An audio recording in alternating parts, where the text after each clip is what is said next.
সুতরাং কথা আমরাই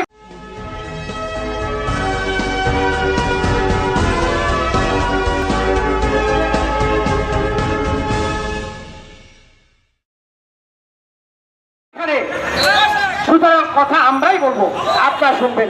বক্তব্য রাখবেন জুয়েল মন্ডল। আমরা ইতিমধ্যে যে সচিবালয় থেকে যে ঘোষণাটি শুনেছি, বিশেষ করে আমাদের মহাসচিব, আমাদের বাংলাদেশ বেসরকারি প্রাথমিক শিক্ষক সমিতির মহাসচিব ফিরোজ রাজ, উনি যে কথাটি বলেছেন আশা করি আপনারা সকলে বুঝতে পেরেছেন।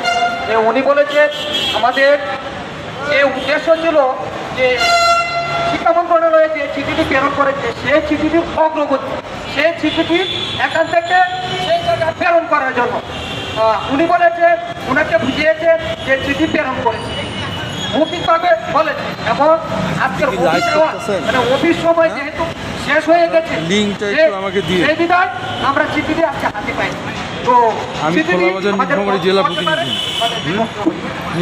জেলা প্রতিনিধি খোলাবাজার। আপনি কোন এলাকায় কাজ করেন? আমি অফিসে। জহির ভাই ভালো আছে না? এখানে আসছি যাবো তো যাই যাই করে আর দেখা হয় না। বক্তব্য রাখার জন্য আহ্বান করছি বাংলাদেশ বেসরকারি প্রাথমিক শিক্ষক সমিতি ঠাকুরগাঁ জেলা শিক্ষক প্রতিনিধি আমাদের বুলবুল ভাই বক্তব্য রাখবেন। সাধারণ শিক্ষকদের মধ্যে বক্তব্য। আসসালামু আলাইকুম আদাব।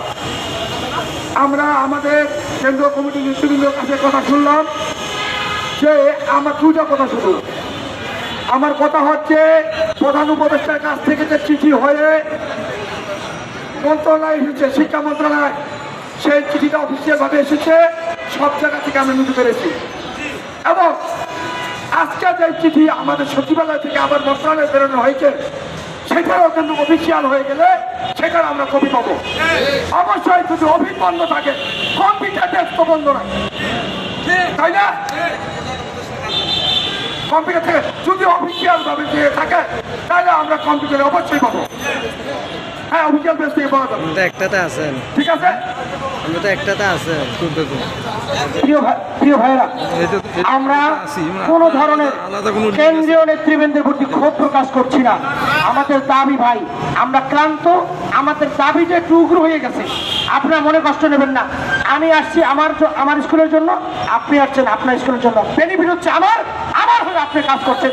আপনাদেরকে আমাদের সকল শিক্ষকের পক্ষ থেকে অসংখ্য ধন্যবাদ এবং সাধুবাদ জানাই। কিন্তু আমরা মনে করি যদি এবারও আমরা খালি হতে ফিরে যাই তাহলে মনে হয় আবারও আমরা পিছিয়ে গেলাম। তো সেক্ষেত্রে আমাদের সিদ্ধান্ত, আমরা আসলে এখানে থাকি। প্রধান উপদেষ্টা মহোদয়ের কার্যালয় যদি আমরা ওদিকে আবার যাত্রা করি তো মনে হয় কি হবে, আমার না আমি সহ আরো 10 জনের সামনে দেন। এখন আর ভয়ের কিছু নাই, গুলি ওরা করুক, গুলির ভয় পাই না আমরা। আমরা কেউ গুলির ভয় পাই না, আমরা সামনে এগিয়ে যাবো। বক্তব্য রাখার জন্য আহ্বান করছি। এটা আমি চালাই।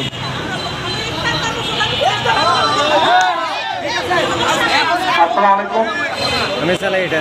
আমি শিক্ষক ভাইদের একটি ছোট্ট একটা কথা বলবো। আর